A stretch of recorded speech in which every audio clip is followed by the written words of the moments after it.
Oke, hai, berjumpa lagi kita di dalam channel ini. Oke, baiklah, pada hari ini apa yang saya ingin kongsikan kepada Anda berkaitan dengan isu-isu panas, isu-isu yang tergempar, yang terhangat, yang baru saja saya dapat lebih kurang 20 menit yang lepas. Dan seperti mana juga kita telah pun mengetahui bahawa Timbalan Perdana Menteri Zahid Hamidi yang mengalami 47 kes tuduhan rasuah, pengubahan dan sebagainya. Hari ini apa yang kita didengarkan, Ahmad Zahid Hamidi sepatutnya merehatkan dirinya daripada memegang jawatan Timbalan Perdana Menteri. Apa yang dikatakan Timbalan Presiden Bersatu Ahmad Faisal Azumu, Timbalan Perdana Menteri Anwar Ibrahim sepatutnya direhatkan daripada tugasnya sebagai Timbalan Perdana Menteri Kerajaan Perpaduan di bawah pimpinan Anwar Ibrahim. Apa yang mengejutkan hari ini, Faisal Azumu semakin tidak berpuas hati dengan tindakan jawatan yang disandangkan oleh Zahid Hamidi dan tidak berpuas hati kepada keputusan Anwar Ibrahim melantik Zahid Hamidi sebagai Timbalan Perdana Menteri 1 Kerajaan Perpaduan. Oke, baiklah. Sebelum saya meneruskan isu yang menggemparkan, yang menakjubkan pada hari ini, mohon kiranya bantu saya tolong tekan butang subscribe dan bantu juga tolong sharekan video ini. Hari ini isu yang tergempar yang saya dapat daripada Malaysia Kini, ianya berkata, rehatlah Zahid. Jawatan TPM beri tekanan tak wajar pada mahkamah. Dan izinkan saya untuk membaca artikel ini. Ahmad Zahid Hamidi sepatutnya direhatkan daripada tugasnya sebagai Timbalan Perdana Menteri sementara menunggu keputusan kes mahkamah terhadapnya, kata Timbalan Presiden Bersatu Ahmad Faisal Azumu. Ini kerana jawatan Zahid dalam kerajaan semasa dia menjalani prosiding rasuah memberi tekanan yang tidak wajar kepada mahkamah. Katanya Faisal, bagi memastikan perbicaraan kes di mahkamah diselesaikan tanpa kelewatan atau gangguan, Ahmad Zahid Hamidi digesa direhatkan dari tugasnya sebagai Timbalan Perdana Menteri. Bekas Menteri Besar Perak itu mengulas permohonan Zahid kepada Mahkamah Tinggi Kuala Lumpur baru-baru ini supaya pasportnya dikembalikan secara kekal kepadanya bagi membolehkan menjalankan tugasan rasmi sebagai Timbalan Perdana Menteri. Dalam afidavit menyokong permohonan itu, Zahid yang juga Menteri Pembangunan Luar Bandar dan Wilayah berkata dia telah diberi mandat oleh Perdana Menteri Anwar Ibrahim untuk mewakili dalam beberapa urusan pentadbiran.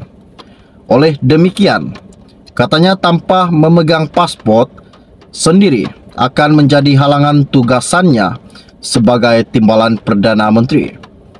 Pasport Zahid sebelum ini diserahkan kepada mahkamah sebagai syarat jaminan tambahan selepas dia didakwa atas 47 pertuduhan rasuah, jenayah pecah amanah dan pengubahan wang haram melibatkan dana Yayasan Akal Budi yang mana prosidingnya kini di peringkat pembelaan.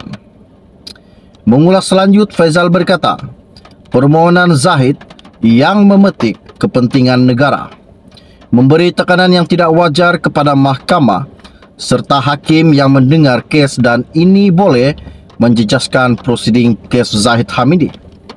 Katanya, pemulangan pasport berkenaan pastinya akan menyebabkan lebih banyak kelewatan dalam proses perbicaraan dengan berbagai alasan. Tugasan seterusnya akan mengambil masa lebih lama untuk diselesaikan. Katanya Faisal, hakikatnya pentadbiran negara mempunyai Timbalan Perdana Menteri yang masih berdepan perbicaraan 47 pertuduhan di mahkamah ketika ini juga perlu dilihat sebagai perosak kepada komposisi jemaah, menteri serta kerajaan secara keseluruhan. Ia juga satu penghinaan kepada majoriti pengundi dalam pilihan raya umum ke-15 yang mengharapkan sebuah kerajaan bersih, telus dan berintegriti, kata Faizal. Menurut Faizal lagi, Anwar perlu merehatkan Ahmad Zahid Hamidi kerana tindakan ini merupakan pendekatan terbaik bagi menangani isu ini. Katanya, bagi memberi fokus kepada proses perbicaraan mahkamah, seterusnya membuktikan beliau tidak bersalah terhadap pertuduhan yang disabitkannya. Tindakan itu bagi menjamin sistem kehakiman negara yang bebas dan adil selain menjamin perbicaraan yang telus tanpa sebarang campur tangan dan penangguhan, kata bekas ahli parlimen Tambun itu. Isu ini sangat menakjubkan. Jadi sebelum anda meninggalkan channel ini, jangan lupa bantu saya, tolong tekan butang subscribe dan tolong sharekan video ini.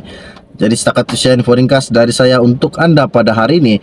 Kita akan berjumpa lagi. Salam jumpa dan salam kenal. Bye-bye. Berjuta-juta rakyat Malaysia, berjuta-juta rakyat Sabah, berjuta-juta rakyat Sarawak, seluruh dunia, seluruh di Malaysia. Apa yang dikatakan Rafizi? Mana janji Rafizi? Menurunkan harga barang, mengurangkan harga barang. Namun harga barang tetap kekal, tetap akan naik. Pengusaha-pengusaha restoran, pembekal-pembekal bahan mentah menaikkan harga ayam, harga telur dari 10% hingga 40%. Itu bukan membantu rakyat, itu membunuh rakyat. Baru-baru ini ada satu isu yang saya telah baca di media sosial. Saya ambil daripada Agenda Daily. Ianya berkata, mungkinkah ini satu petanda bahawa Rafizi terkena sihir UMNO? Apakah yang dimaksudkan dengan terkena sihir UMNO kepada Rafizi? Dan apa yang Rafizi telah lakukan? Sampaikan ianya dikatakan terkena sihir UMNO.